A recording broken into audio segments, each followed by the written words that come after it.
What's up again, everybody? Well, the ice storm is finally starting to thaw. My family and I can finally come out of our houses without worrying about slipping. And if you're planning on coming out of your house and going to a major event, I don't know, something like the Calling that's coming up, or to a skirmish season coming soon, well, I have a couple of options for you. These are 3 decks that I've currently been testing and playing around with that I've had a lot of fun with.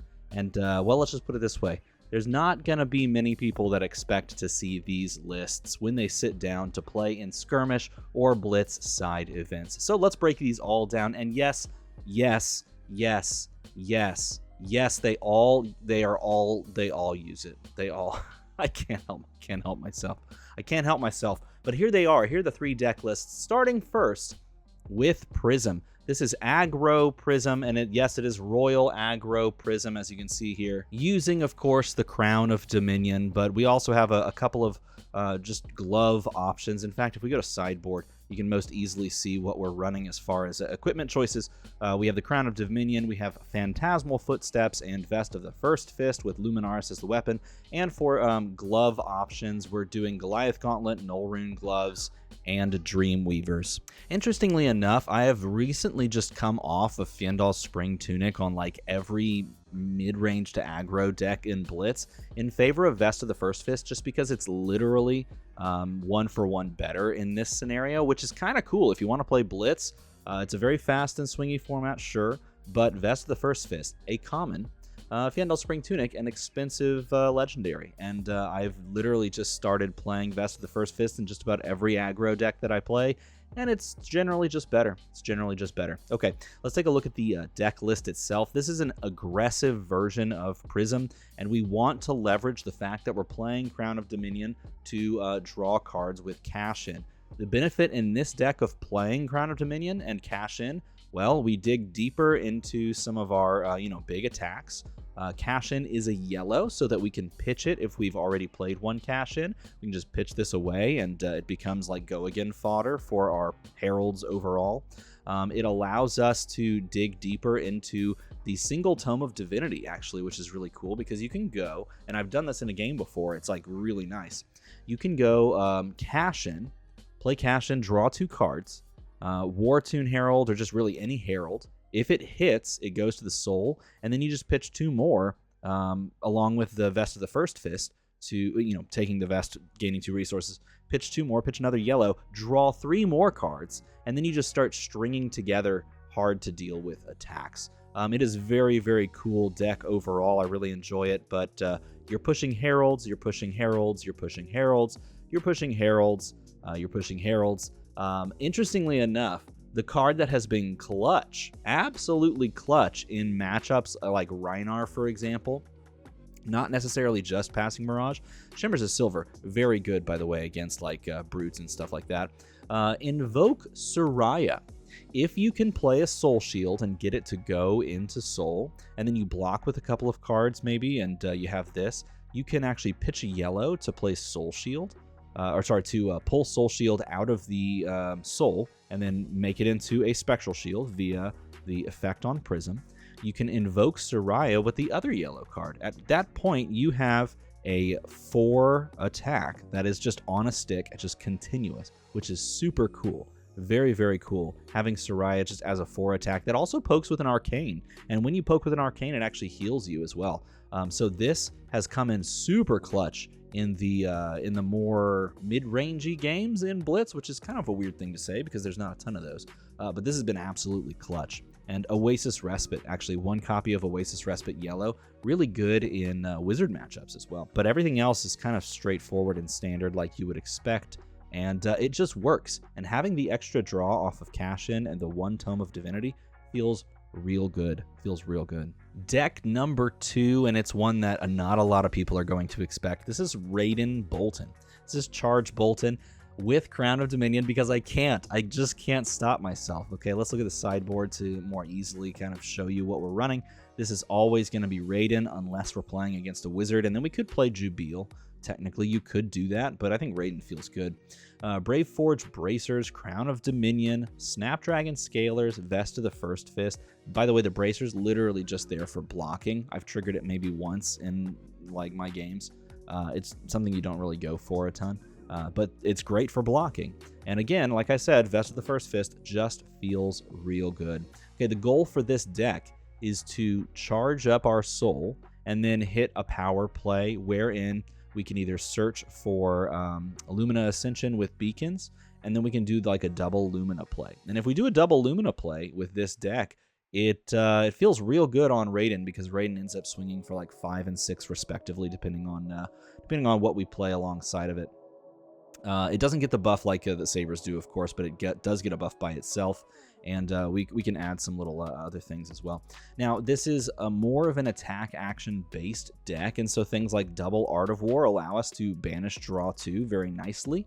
And then we include like some of the big hitters like Command and Conquer, Enlightened Strike, those things. We have a single copy of Razor just for that end game scenario where someone maybe expects the Razor and they overblock or something like that, or they don't expect the Razor and you just get them. But this again is running Cash In, and Cash In actually feels really good, because here's the thing about Raiden and about the charge mechanic is your negative hand value that you're basically getting when you charge a card to your soul. You're playing a 4-card hand, but you're guaranteeing that one of those cards goes into your soul. It's almost like Reinar's discard mechanic before they did the draw a card, then discard a card. It feels very similar to that. So you're earmarking a card in your hand for pitching, earmarking a card for playing, and then earmarking a third card for what's going to go into your soul so that you can give some of these effects their charge effect. And when you're doing that, you end up pretty threadbare on what you're going to do with your hand, because you just kind of run out of cards in hand if you don't have a 5-card hand. Well, what Cash In does is give you a 5-card hand pretty consistently, or if you Arsenal Cash In, you can get a 6-card hand pretty consistently as well, which is really, really good. And things like Spirit of Arena now, or Arena, I don't know how you say that actually, are really, really nice off the charge with Lumina Ascensions. Via the Vanguard now is even better than it was before. So the reason this card, by the way, I know some people have talked about how this card's kind of bait. The reason this card's good is this is the reason. If you have a Spirit of Arena down, you can then via the Vanguard charge a light card, and then at instant speed without breaking the chain, you can go Lumina Ascension, which means that via the Vanguard is now buffing your sword. Okay, beforehand you had to break the chain by playing Lumina Ascension. And so via the Vanguard now affects the Lumina Ascension, so you can have this huge spike turn with this combo. It also means that, like, if your opponent, like for example, even if you don't do the via the Vanguard play, if your opponent blocks with equipment on Take Flight, let's say that's your combo starter for the Lumina Ascension turn. If they block with equipment on Take Flight, you don't have to break the chain and give them the equipment back to block with on Lumina Ascension, which is really, really, really, really good, because Spirit of Arena lets you play Lumina Ascension at instant speed. And so then you can go Take Flight, instant speed, Lumina, and then just start swinging with the weapon. So there's a lot more flexibility now that this card exists. Pretty good card. And we're running the 2 Bacons of Victory, because that's what you have to call this card, Bacon of Victory. And then a bunch of other stuff that you'd kind of expect in Boltyn. And this is a great time for me to say, if you want these deck lists and a little write-up along with them, feel free to become a patron, because I'm going to put all these deck lists. I'll probably put the list in the description no matter what, but I'll put these deck lists on the Patreon along with like a little write-up of what I've been doing with them. CCAT. Card's real good. Card's real good. Oh, and finally we come to my favorite one. This is the deck that I've been most excited to play and most loving. And this is the one that I really teeter back and forth on Crown of Dominion on, and actually just kind of like the idea of playing Mask of Momentum as well. But lately, I've noticed that Crown gives me a lot more flexibility for like spike turns back to back. Okay, so again, this is a Cash-In deck because Cash-In's so good, but we're playing Tiger Benji. This is Tiger Benji, and Tiger Benji is so cool. Okay, so here's what you do. You play 2 Harmonized Kadachis. We play, generally, we just play Vest of the First Fist, Tiger Stripe Shuko, and Snapdragon. And then we look for Predatory Streaks. Predatory Streak alongside Art of Wars, or Predatory Streak alongside Rise of the Tigers. Really good. Really good, okay? Because these give you Tigers in your banish zone, 3 and 2 respectively. And the moment you buff anything like by 1, let's say you buff these all by 1, they go from 0 attacks, which is pointless, to 1 attacks. And all of a sudden, those 1 attacks are all unblockable because of Benji's ability. So your opponent has to consider whether or not they're just going to take all these 1 pokes, or they're going to give equipment to blocking it. And if they give equipment to blocking it, they open themselves up to so many dangerous things. Like, I have 1 copy of Vipox. I used to have 2. They open themselves up to, if they don't take it, they open themselves up to Salt the Wound. If they do end up taking, like, the equipment blocks there, then you can Spring Tidings to just win the game on the spot.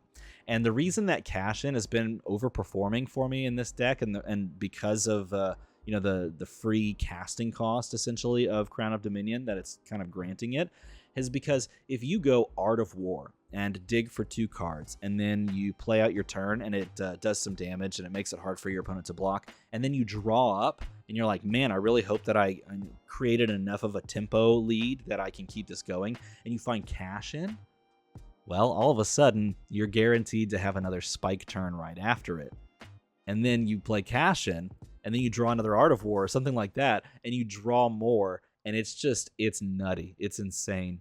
Other cards that are of note, I do like the 4 copies of Chi Unleashed. I may take the yellows out. I'm not sure. I think I probably take the yellows out and swap it in for a couple of other possible cards. But this is a really fun deck. I am really enjoying playing this deck. I highly recommend you pick this one up, because I think these tigers for Benji, I don't think tigers are meant for Katsu. I think they're meant for Benji. And the Benji buff plus the Tiger Stripe buff, you can push like some serious damage onto like random innocuous attacks that you wouldn't necessarily suspect. And we get to play blue plunder runs, and we get to play blue snatches. Snatch, draw a card, razor it. I did that in the game. And then keep on going. Spring Tidings, and just like when your opponent least expects the Spring Tidings, that just comes in and draws you a bunch of cards or takes their last equipment block, and then you just free and clear to jam out like double strikes for days. This deck is so fun. Oh my gosh, it's so fun. So I highly recommend you pick this one up and just try it for yourself. Give it a whirl for yourself, because it is incredible. It's so good. It's so fun. So those are the decks that I have for you. Those are 3 decks that people are not going to expect if you bring them to a side event at Blitz, or if you bring them to your upcoming Skirmish season. Take these lists, tinker with them for yourself, see what you can come up with. In fact, let me know what changes you would make to like these lists. Would you, take away these yellow Chi Unleashed, and what would you play instead? Tiger Stripe, that card's really good when it works. Do you like that card? Let me know in a comment below what you would change for any of these lists. And if you want to support the channel, thank you so much to my patrons for supporting the channel. I have been packing up your patron rewards. Those that are at the $10 and above get the sweet altar token this month, or for last month. And then this month, should I show this month's? Oh man, this month's is spicy. Let's do it. Okay, this month's is Azalea with Dash on the back. Azalea and Dash. That's a good one. So anyone that's at the end of this month, if you're a patron at the end of this month, I'll send these out for February. As always, everybody, thanks for watching.